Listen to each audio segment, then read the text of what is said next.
Hello everyone, you are watching Chemistry Point of View by Shikha Abrol. Welcome back to my YouTube channel. Last lecture में हम लोगों ने ख़त्म किया था पॉलीसेकेराइड के साथ और वहाँ पे मैंने आपको कुछ क्वेश्चंस दिए थे. इस लेक्चर में हम लोग कंटिन्यू करेंगे नेक्स्ट टॉपिक के साथ. आज का हमारा फर्स्ट टॉपिक है amino acids from chapter 14, right. Amino acids क्या होते हैं? अमाइनो एसिड्स बेसिकली होते हैं प्रोटीन्स और इनको हम बोलते हैं बिल्डिंग ब्लॉक्स ऑफ लाइफ. क्योंकि प्रोटीन से हमारे जो डीएनए आरएनए फॉर्मेशन होती है बॉडी में, तो इन शॉर्ट हम लोग बोल सकते हैं कि जो हमारे बिल्डिंग ब्लॉक्स हैं वो क्या है? प्रोटीन्स हैं. और प्रोटीन्स किससे बने? अमाइनो एसिड से. So amino acids are the building blocks of our life, right? These are organic compounds. ये organic compounds होते हैं. These are organic compounds containing both amino group. Amino group हम लिखते हैं NH2 and carboxylic acid. और carboxylic acid group होते हैं हमारे पास ये COOH. तो इन दोनों ग्रुप के कॉम्बिनेशन से हमारे पास बनते हैं amino acids. One is amine group NH2 और other one is acid. So amino acid, right. उसके बाद अगर हम बात करें इनकी लोकेशन की, on the basis of location of amino group with respect to carboxylic acid, the amino acids are divided into the following groups. Amino acids की position in a compound वो हमें बताती है कि हमारे पास कौन से टाइप का अमाइनो एसिड प्रेजेंट है, राइट. तो अगर हमारे पास फॉर एग्जांपल ये 4 कार्बन है, यहाँ पे हमारे पास है COOH एसिडिक ग्रुप और यहाँ पे लगा है NH2 ग्रुप. तो इसको हम लिखते हैं alpha, beta, gamma and delta. 4 तरह के कार्बन है. पहले साइंटिस्ट 1 2 3 यूज करने की बजाय अल्फा, बीटा, गामा और डेल्टा यूज करते थे. तो अगर फर्स्ट कार्बन पे NH2 ग्रुप लगा हुआ है तो उसको हम बोलते थे अल्फा अमाइनो एसिड्स, राइट. उसके बाद अगर ये NH2 ग्रुप यहाँ पे लगा हो बीटा पोजीशन पे तो उसको हम बोलेंगे बीटा अमाइनो एसिड्स. और अगर ये ग्रुप यहाँ इस कार्बन पे लगा होगा तो उसको हम बोलेंगे गामा अमाइनो एसिड्स. और अगर इस पोजीशन पे होगा लास्ट पोजीशन पे तो उसको हम बोलते हैं डेल्टा अमाइनो एसिड्स. ये हमारे पास है 4 टाइप्स अमाइनो एसिड्स की: alpha amino acids, beta amino acids, gamma amino acids and delta amino acids. First position पे अल्फा, सेकंड पोजीशन पे बीटा, थर्ड पोजीशन पे गामा और फोर्थ पोजीशन पे delta, right. And only the alpha amino acids, ये आपको मैं general view दे रही हूँ थोड़ा सा अमाइनो एसिड्स के बारे में. Only the alpha amino acids are the acids which naturally occur.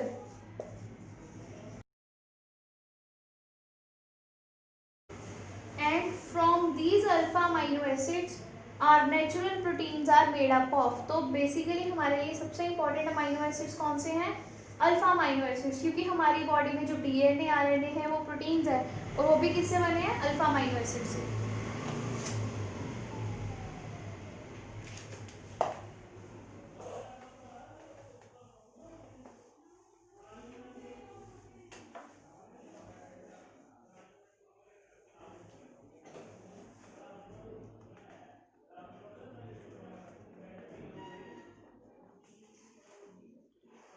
और जो हमारे पास दूसरे अमाइनो एसिड्स हैं बीटा, गामा एंड डेल्टा, ये एसिड्स यूज होते हैं प्लास्टिक्स बनाने के लिए और सिंथेटिक क्लोथ्स बनाने के लिए.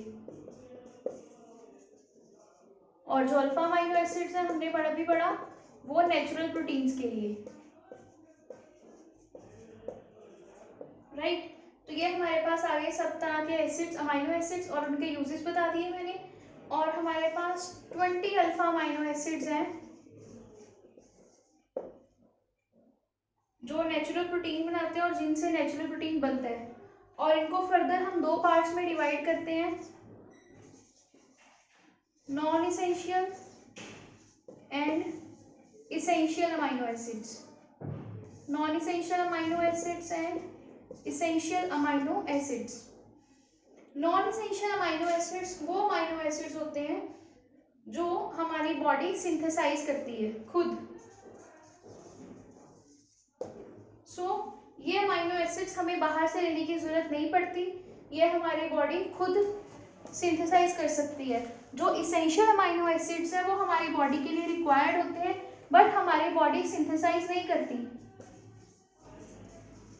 इनको हम लोग नेचर से लेते हैं outside in the form of food and other minerals and nutrients. हम लोग जो अमाइनो एसिड्स बाहर से लेते हैं नेचर से, वो अमाइनो एसिड्स होते हैं इसेंशियल अमाइनो एसिड्स, राइट। तो इसेंशियल और नॉन इसेंशियल अमाइनो एसिड्स में यही डिफरेंस है।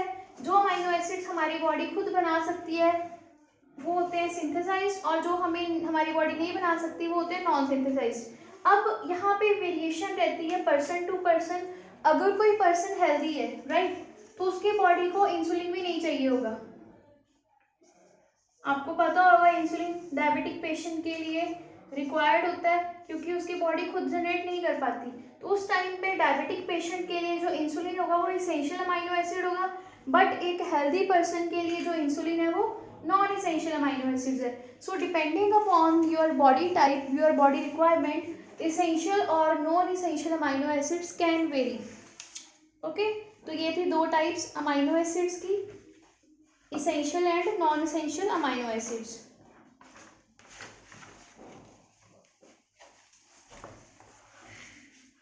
उसके बाद नेक्स्ट टाइप है division of amino acids by the isoelectric pH. एक आपने डिवीजन कर ली इसेंशियल और नॉन इसेंशियल में, एक और डिवीजन है अमाइनो एसिड्स की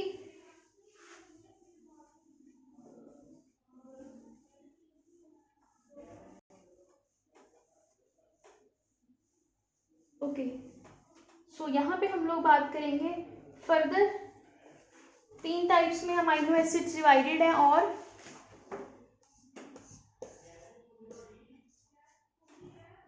first one is neutral amino acids, second one is your acidic amino acids, third one is your basic amino acids, right. तो depending upon the pH value और isoelectric pH points, amino acids are further divided into three types. In neutral amino acids, the number of amino acids and carboxylic group are same. So amino acids and acidic group are same. Amino group equals to acidic group, right?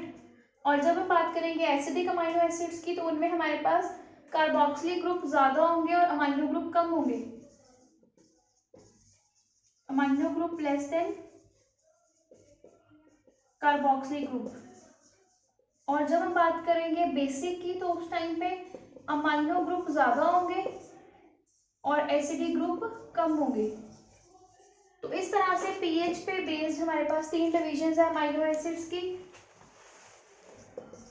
Isoelectric pH के according तीन division है, neutral, acidic और basic. जिनमें acidic group ज्यादा होंगे वो acidic amino acid, जिनमें basic अमीन group, ammonia group ज्यादा होंगे NH2, that is your basic amino acids. और जिनमें हमारे पास दोनों ग्रुप बैलेंस होंगे, इक्वल रेशियो में होंगे, वो होंगे हमारे पास न्यूट्रल अमाइनो एसिड्स, राइट। अब इसके बाद ये आइसोइलेक्ट्रिक पॉइंट होता क्या है, इसकी डेफिनेशन लिखो। Isoelectric point, isoelectric point, the pH at which amino acid molecules, the pH at which amino acid molecules exist as a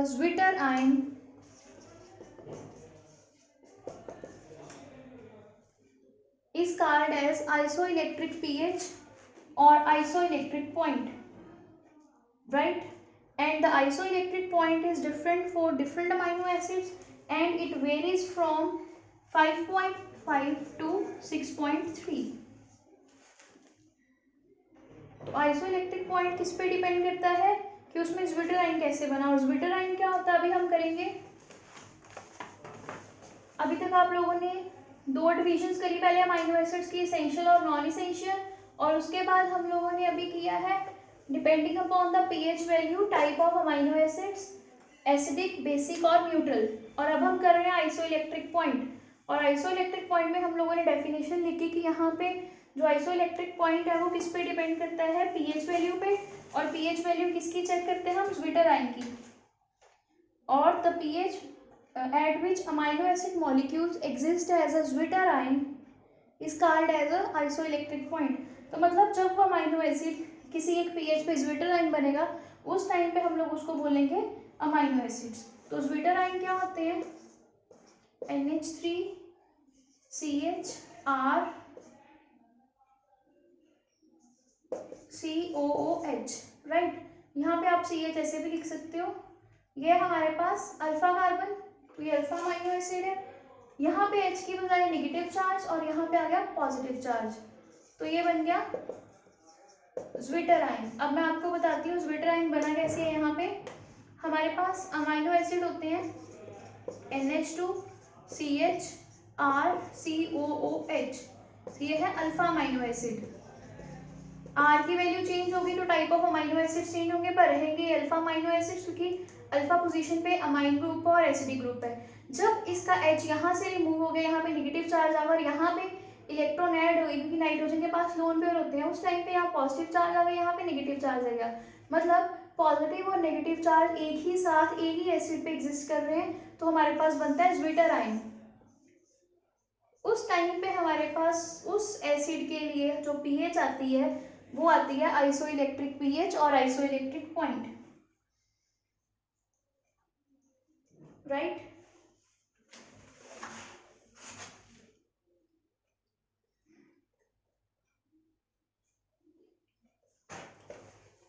और अगर हम बात करें ज्विटराइन की, तो अगर हमारे पास ज्विटराइन अगर बेसिक मीडियम में है तो उसको OH नेगेटिव मिलेगा, उसकी प्रेजेंस में ये बनाएगा एनाइन, क्योंकि यहाँ पे हमारे पास फॉर्मेशन होगी NH2 CHR COO नेगेटिव।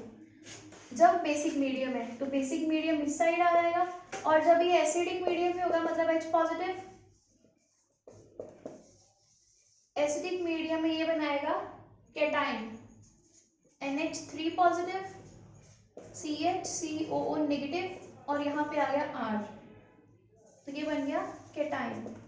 यही डिफरेंस है ज्विटराइन में। हमारे पास अगर एसिडिक मीडियम में हम लोग ज्विटराइन को रखते हैं तो हमारे पास H पॉजिटिव म्यूटेशन होगी एसिड में, तो हमारे पास यहाँ पे क्या बनेगा, ये चीज ग्रुप कन्वर्ट हो गया एसिडिक में और कैटाइन बन गया, यहाँ पे सिर्फ नेगेटिव पॉजिटिव चार्ज रह गया। और जब हम बेसिक मीडियम में काम करते हैं तब हमारे पास क्या होता है, OH नेगेटिव की प्रेजेंस में वाटर बन जाता है और ये जो NH3 पॉजिटिव था इसका H बाहर चला गया और यहाँ पे आ गया नेगेटिव चार्ज, तो हमारे पास बना एनाइन। तो बेसिक मीडियम में ज्विटराइन एनाइन की फॉर्म में एग्जिस्ट करता है विद नेगेटिव चार्ज मींस, और एसिडिक मीडियम में ज्विटराइन कैटाइन फॉर्म में एग्जिस्ट करता है मतलब विद पॉजिटिव चार्ज। अब हम लोग बात करेंगे अमीनो एसिड्स के रोल की। क्या रोल है हमारी बॉडी में, रोल ऑफ अमीनो एसिड्स, और फिर आपको मैं बताऊंगी condensation of amino acids. Role of amino acids में पहला रोल है क्या नेसेसरी है अमीनो एसिड्स की, amino acids are used in the formation of proteins. ये तो सबसे ज़्यादा रिक्वायर्ड कि ये प्रोटीन्स बनाने में यूज होते हैं, राइट। उसके अलावा अमीनो एसिड्स यूज होते हैं, amino acids are nitrogen storage, क्योंकि ये प्रोटीन्स होते हैं, प्रोटीन्स में आती है नाइट्रोजन, तो नाइट्रोजन को स्टोर करने में हेल्प करते हैं हमारी बॉडी में अमीनो एसिड्स। थर्ड यूज है अमीनो एसिड्स का, amino acids serve as a buffer in our body because they are amphoteric. Amphoteric क्या होता है, जो दोनों नेचर शो करता है, एसिडिक भी और बेसिक भी। और बफर क्या होता है, बफर आप लोगों ने +1 क्लास में पढ़ा होगा। अगर आपको नहीं आ रहा तो मैं बता देती हूँ। बफर मीन्स डफर, मतलब वो क्या करता है, जो भी चीज़ प्रेजेंट होती है उसके एक्शन को नल कर देता है, जीरो कर देता है। अगर आप लोग एसिड में बफर डाल देते हो तो वो एसिड की एसिडिक नेचर को ख़त्म कर देता है, और अगर आप बेस में बफर डाल देते हो तो वो बेस की बेसिक नेचर को ख़त्म कर देता है। डिपेंड करता है आप एसिडिक बफर यूज़ कर रहे हो या आप बेसिक बफर यूज़ कर रहे हो। तो बफर हमारी बॉडी को बेसिकली न्यूट्रलाइज करने में हेल्प करता है। अगर हमारी बॉडी एसिडिक होगी तो ये उसको बेसिक करके न्यूट्रलाइज कर देगा, और अगर हमारी बॉडी बेसिक नेचर ज़्यादा है तो ये एसिडिक नेचर शो करके उसको न्यूट्रलाइज कर देगा। तो अमाइनो एसिड्स एम्फोटेरिक होते हैं तो ये बफर का काम करते हैं। अमाइनो एसिड्स प्रोटीन्स बनाने में काम करते हैं हमारी बॉडी में, और अमाइनो एसिड्स नाइट्रोजन को स्टोर करने में काम करते हैं हमारी बॉडी में, राइट। उसके अलावा जो हमारी बॉडी में प्रोसेस होती है, अमाइनो एसिड्स कन्वर्ट करते हैं ग्लूकोज को, और अमाइनो एसिड से ग्लूकोज भी बनता है हमारी बॉडी में। और इसके अलावा भी कितने ही ऐसे फंक्शन हैं जो हमारी बॉडी के, जो हमारे पास हमारी बॉडी में डीएनए आरएनए फॉर्मेशंस है उनमें भी हेल्प करता है हमें। रोल ऑफ अमाइनो एसिड्स ये है। और इसके बाद मैं आपको बताऊंगी कंडेंसेशन कैसे होती है अमाइनो एसिड्स की। दो अमाइनो एसिड जब कंबाइन होते हैं तो कंडेंसेशन होती है, मतलब दो मॉलिक्यूल्स कंपाइल होते हैं, ऐड होते हैं, हमारे पास रिमूवल ऑफ वाटर होता है और ग्लाइकोसिडिक बॉन्ड बनता है, जो आपने कल और परसों के लेक्चर में किया था। रिमूवल ऑफ वाटर, दो मोनोसेक्राइड कंबाइन हुए डाइसेक्राइड बने, और एन नंबर ऑफ जब मोनोसेक्राइड कंबाइन हुए तो पॉलीसेक्राइड्स बने, राइट। तो अब आप लोग देखोगे प्रोटीन्स कैसे बनते हैं। हमारे पास एक अमाइनो एसिड में एक ये ग्रुप है और ये हमारे पास एसिडिक ग्रुप, राइट। यहाँ पे जो आर होता था वहाँ पे हमने एच लिख लिया है, एक अमाइनो एसिड, और ये है दूसरा अमाइनो एसिड CH। यहाँ पे जो आर ग्रुप था वो हमने फ्री कर लिया और ये आ गया COH। अब यहाँ पे ये चीज़ें कंबाइन हुई, ये चीज़ बाहर जाएगी, इसको बोलेंगे कंडेंसेशन। रिमूवल ऑफ वाटर हुआ, तो यहाँ पे आप देख सकते हो ये जो ऑक्सीजन थी जो कार्बन के साथ थी ये चलेगी वाटर बना के, तो इस कार्बन ने बॉन्ड बना लिया नाइट्रोजन के साथ, और नाइट्रोजन की भी एक हाइड्रोजन जा चुकी है, और बाकी जो चीज़ें प्रेजेंट है वो हम यहाँ लिख रहे हैं, राइट। तो यहाँ पे आपके पास आ गया एसिडिक ग्रुप, और बाकी सारी वैसे की वैसी चीज़ें लिख दी हमने। तो ये होगी कंडेंसेशन। ये जो एसिड था इसका नाम था ग्लाइसिन, और ये जो एसिड है इसका नाम है एलानिन। तो जब ग्लाइसिन और एलानिन कंबाइन हुआ, वाटर मॉलिक्यूल रिमूव हुआ, तो दो अमाइनो एसिड्स कंबाइन हो गए ग्लाइअला, ये हमारे पास बना dipeptide, right, with the removal of water. और अगर आप इसमें वाटर की एडिशन कर दोगे तो फिर से हमारे पास ये दोनों अमाइनो एसिड्स सेपरेट हो जाएंगे। इसी तरह से दो से ज़्यादा अमाइनो एसिड्स भी कंबाइन हो सकते हैं। फॉर एग्जांपल अगर आप यहाँ पे अमाइनो एसिड लिख रहे हो कोई, तो यहाँ पे फिर हमारे पास नाइट्रोजन का H और ये वाटर बाहर चला जाएगा, और फिर एक और पेप्टाइड बॉन्ड बन जाएगा, ये चीज़, राइट। और एक चीज़ याद रखना, हमेशा जब भी आपने दो अमाइनो एसिड्स को जोड़ना है तो दोनों एंड डिफरेंट होने चाहिए, एक एसिड होना चाहिए और एक एमीन ग्रुप होना चाहिए NH2, ठीक है, अमाइनो ग्रुप, तभी आपके पास फॉर्मेशन होगी डाइपेप्टाइड बॉन्ड की, अदरवाइज पेप्टाइड बॉन्ड नहीं बनता। सेम एसिडिक ग्रुप सामने मत कर देना गलती से, हमेशा याद रखना राइट हैंड साइड पे एसिडिक ग्रुप रखना है, लेफ्ट हैंड साइड पे NH2 ग्रुप रखोगे तो कभी गलती नहीं होगी। दो अमाइनो एसिड्स जब भी कंबाइन होंगे वाटर रिलीज होगा, हमारे पास डाइपेप्टाइड बॉन्ड बनेगी, राइट। इसी को हम लोग बोलते हैं condensation reaction of amino acids. और इसी तरह से हमारी बॉडी में प्रोटीन्स बनते हैं। अब आपकी स्क्रीन पे एक टेबल आ रहा होगा जिसमें different type of amino acids आ रहे हैं, इसमें 7 टाइप्स आ रहे हैं जो आपने याद रखने हैं, glycine, alanine, valine, leucine, isoleucine, phenylalanine and proline. और यहाँ पे देखने वाली चीज़ ये है कि आपके पास फंक्शनल ग्रुप सेम रहेंगे, एक आपके पास NH2 ग्रुप है और एक आपके पास एसिडिक ग्रुप है, राइट। जो यहाँ पे CH था इसके साथ एक R की जगह पे वैल्यू चेंज हो रही है। जब हमारे पास R की वैल्यू H है तब हमारे पास बना ग्लाइसिन, जब उस कार को हमने रिप्लेस कर दिया CH3 के साथ तब हमारे पास बना अलानिन, जब हमने उस R को रिप्लेस कर दिया CH3 का ट्वाइस CH तब हमारे पास बना वेलिन। ऐसे ही हमने आर ग्रुप चेंज किया और हमारे पास different type of amino acids बनते गए। बाकी सब सिमिलर है। ये आपको 7 टाइप्स याद रखनी है। स्पेशली अगर आप बायोलॉजी स्टूडेंट हो तो आपको वैसे ही याद करना पड़ेगा, राइट। कॉन्फ़िगरेशन की बात करें अब हम अमाइनो एसिड्स की, जैसे हम लोगों ने ग्लूकोज में पढ़ा था डी और एल कॉन्फ़िगरेशंस, वैसे ही अमाइनो एसिड्स में भी कॉन्फ़िगरेशंस होती हैं।